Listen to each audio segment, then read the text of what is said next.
At 3:45 in the morning on October 25, 1944, in the southern approach to the Surigao Strait between the islands of Leyte and Mindanao in the central Philippines, the radar plots aboard Rear Admiral Jesse Oldendorf's flagship, the heavy cruiser USS Louisville, showed a Japanese battle force steaming north toward his line at 15 knots.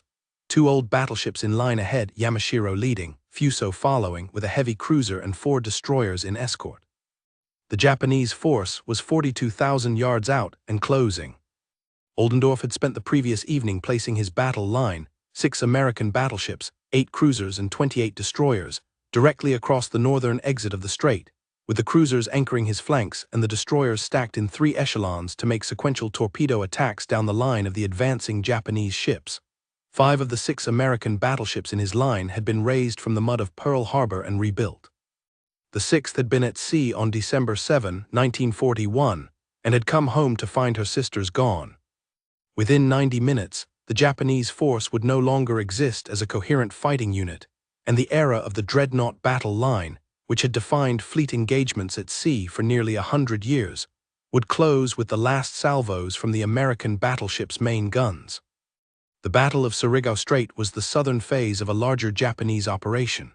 In late October 1944, the Imperial Japanese Navy, having concluded that the loss of the Philippines would sever the empire from its southern oil supplies and effectively end the war, committed its remaining surface fleet to a complex 4-pronged plan against the American landings at Leyte Gulf.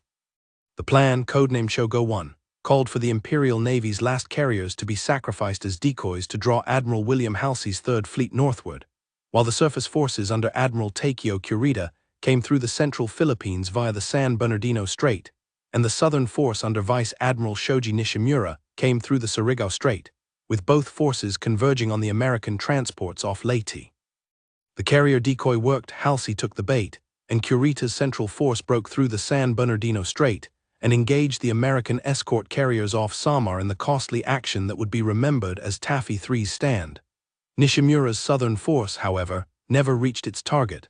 It was destroyed in the Surigao Strait while still south of Leyte. The American forces that destroyed Nishimura were under the operational command of Vice Admiral Thomas Kinkaid's 7th Fleet, the so-called MacArthur's Navy, distinct from Halsey's 3rd Fleet farther north. Kinkaid had given Oldendorf the gunfire support force of the 7th Fleet, USS Mississippi, USS Maryland, USS West Virginia, USS Tennessee, USS California, and USS Pennsylvania. 5 of these, Maryland, West Virginia, Tennessee, California, and Pennsylvania, had been damaged or sunk at Pearl Harbor on December 7, 1941, and had been repaired, modernized, and returned to service in the years since. West Virginia, California, and Tennessee had been so extensively rebuilt that they were effectively new ships on the original hulls, with modern fire control radar, dual-purpose secondary batteries, and bridge structures redesigned to current Navy practice. Maryland, Pennsylvania, and Mississippi were less thoroughly modernized, but still equipped with surface search and fire control radar that the Japanese ships approaching them did not have. The fire control radar advantage was the decisive technical fact of the engagement. The Japanese force coming up the strait was, by 1944 Imperial Navy standards, modest. Yamashiro, Nishimura's flagship, was a 30-year-old battleship of the Fuso class, 14-inch main armament, capable of about 23 knots, never modernized to a comparable standard. Fuso was her sister ship, equally aged. The two ships had been considered second-line capital ships for most of the Imperial Navy's modernization program. They had not been included in the carrier-borne strike forces of 1941 and 1942. Megami, the heavy cruiser accompanying them, had been damaged at Midway and rebuilt. She was the most modern of Nishimura's ships. 4 destroyers, a Sagumo, Yamagumo, Mikishio, and Shigure, completed the southern force. Nishimura's force had no carrier-borne air cover. The Imperial Navy could not provide it. Nishimura was steaming up a known channel toward a known American position, in the dark, at 15 knots, with no information about what was waiting for him. The American picket force, established at the southern entrance to the strait, was a screen of 39 PT boats, the small American torpedo boats that had been operating in the Philippines since the early autumn. The PT boats made the first contact with Nishimura's force at approximately 22:30 on October 24, about 20 miles south of Oldendorf's battle line. They attacked with torpedoes, scored no hits, took fire from Yamashiro's secondary batteries, and broke off. They had done what they had been ordered to do, which was to report the approach and harry the formation. Nishimura's force continued north, knowing now that the channel ahead was watched, but committed to the operation. The next phase of the action was conducted by Oldendorf's destroyers. 3 destroyer squadrons, totaling 28 destroyers, had been positioned in echelons across the southern approaches. They attacked in sequence.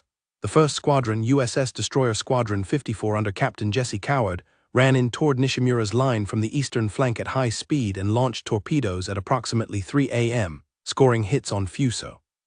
Fuso fell out of formation, on fire, and began to drift.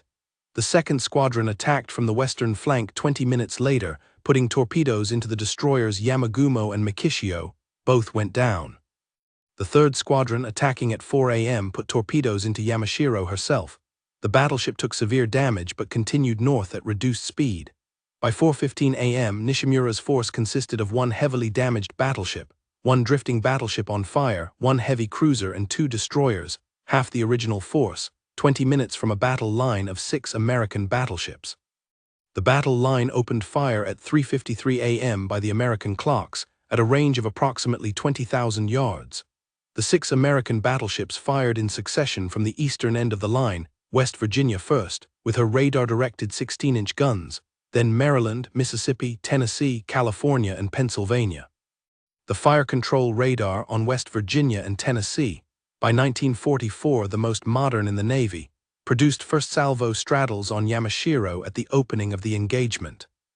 The American ships were operating in line ahead, broadside to the Japanese line of advance, executing the classic tactical maneuver called crossing the T, the maximum possible concentration of broadside guns against an enemy force advancing toward them in line ahead, which could bring only its forward guns to bear. Crossing the T had been the geometric ideal of naval gunnery doctrine since Trafalgar. It would be executed for the last time in human history on the morning of October 25, 1944, off the Philippines, by an American battle line firing on a Japanese battle line that had walked into the wrong tactical position. Yamashiro absorbed an estimated 20 heavy shell hits across the next 18 minutes. The first salvo from West Virginia hit her superstructure and disabled her main fire control.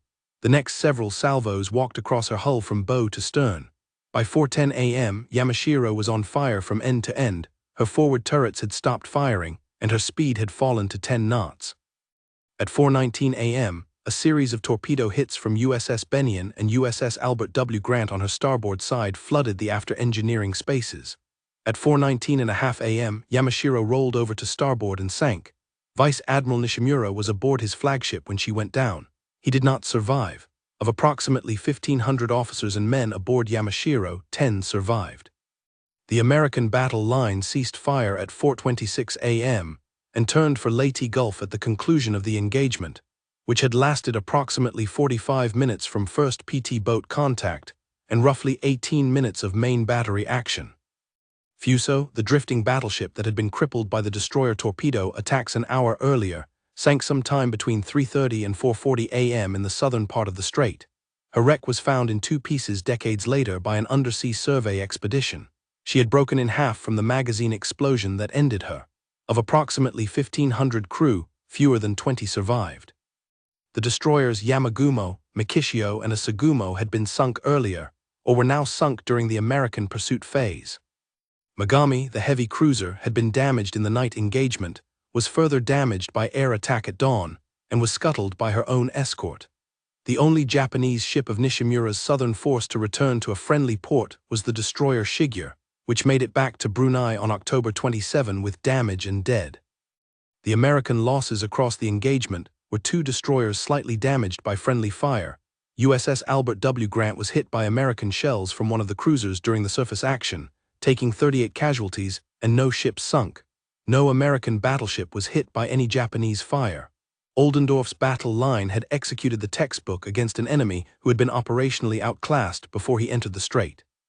The technical advantages had been overwhelming: radar fire control, intact main batteries, fresh ammunition, fully trained gun crews, the geometric advantage of the cross T, the local numerical superiority. The Japanese force had been outclassed before it reached Oldendorf by the destroyer torpedo attacks that had cut its strength in half. The American battle line had finished what the destroyers had begun. What ended at Surigao Strait was not merely Nishimura's force. The era of the battleship as the decisive naval weapon had been losing ground for years, to the carrier, to the submarine, to the long-range patrol bomber, but the battleship had retained, until October 1944, the residual claim that two opposing battle lines might still meet in a decisive surface engagement. That had been the doctrinal expectation of every navy of the world since the Russo-Japanese War of 1904. It had been the unrealized expectation through the entire First World War, where the Grand Fleet and the High Seas Fleet had met only briefly at Jutland. It had been the unrealized expectation through most of the Second World War. At Surigao Strait, two battle lines met in the dark, and the result was annihilation in 18 minutes. After Surigao, no two opposing battle lines ever met in the history of naval warfare. The era was over. The PT boats that had made the first contact deserve a paragraph of their own.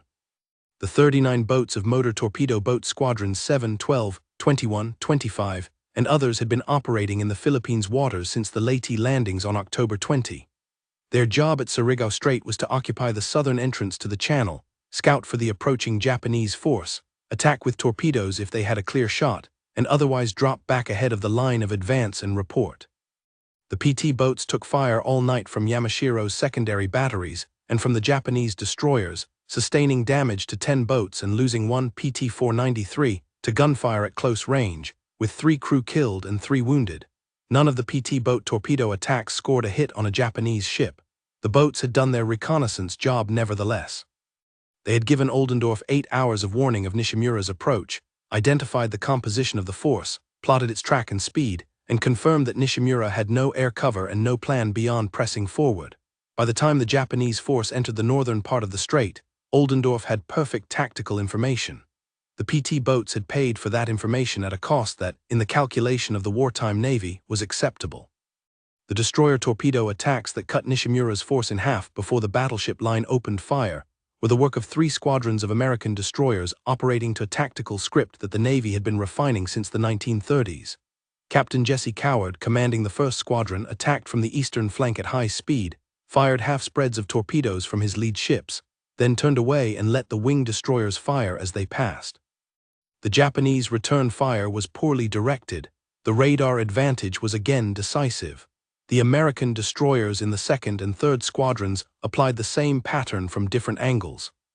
By the time Nishimura's force was within range of Oldendorf's battle line, both Japanese battleships had been hit by destroyer torpedoes, 2 Japanese destroyers had been sunk, and the formation had been disrupted. The destroyer attacks were the operationally decisive phase of the engagement. The battleship gunnery that followed was the application of overwhelming force to a fight that had already been won. A specific moment from the action has stayed in the institutional memory.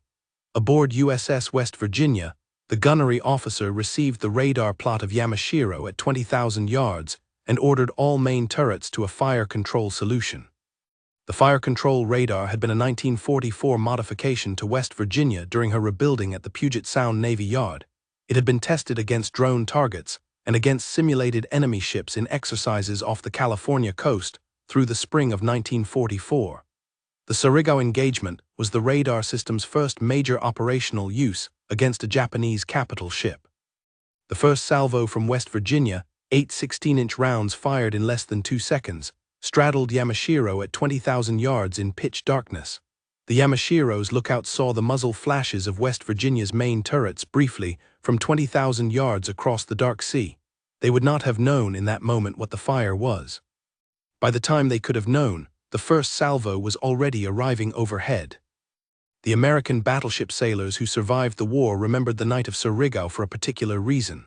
The 5 Pearl Harbor survivors among Oldendorf's battle line, Maryland, West Virginia, Tennessee, California, and Pennsylvania, had been salvaged, rebuilt, refitted, and trained back into the fleet specifically for the kind of engagement that occurred at Surigao. The crews of these ships included, in many cases, men who had survived the Japanese attack on December 7, 1941, and who had returned to the same hulls after the rebuilds. There was, in the post-war testimony of these crews, a particular weight to the engagement that the other phases of the Leyte battle did not carry. The Pearl Harbor ghost, the strategic and emotional debt the American Navy felt to the men killed in December 1941, was, in the language of several of the surviving gun crews, paid at Surigao Strait. The accounting of that emotional debt has been written into a series of memoirs and oral histories that the Naval Institute has preserved. The number of American sailors aboard the battle line at Surigao who had survived Pearl Harbor and had returned to the same hulls is approximately 1,500, distributed across the 5 ships. They fired the rounds that, in their own understanding, finished the work that had been waiting for them since 1941. The 6 American battleships that fired at Surigao all survived the war. West Virginia, Tennessee, California, Maryland, Pennsylvania, and Mississippi served through the Okinawa campaign and the final approach to the Japanese home islands. All 6 were placed in reserve in 1947, partially scrapped through the 1950s, and disposed of by the early 1960s. The 5 Pearl Harbor survivors had spent the years between December 1941 and October 1944 being rebuilt for a battle that, when it came, lasted 18 minutes and finished the naval era they had been built for. The 6th battleship, Mississippi, had been at sea on December 7, 1941, and had spent the same 3 years training for the same engagement. The geometry of the line that fired at 3:53 a.m. is in the Navy's institutional history as one of the last applications of a doctrinal principle that ran through every Naval Academy curriculum of the late 19th and early 20th centuries. The lesson taught at Annapolis and at every other naval academy in the world for 50 years before 1944, that the cross T was the geometric ideal of fleet action, was applied that night on the Surigao approach by 6 American battleships against 2 Japanese battleships, and was applied with mathematical precision. Then it became unnecessary. Naval combat after 1944 did not feature battleships meeting battleships. The doctrine survived in the textbooks. The application of the doctrine, in real time, against a real enemy, was a thing that had now been done for the last time. The men aboard the American battle line that morning did not know they were closing an era. They were firing their main guns at a target the radar had given them, and the fire control plot was producing straddles. They went about the work. The work took 18 minutes. After it, the battleship era was finished.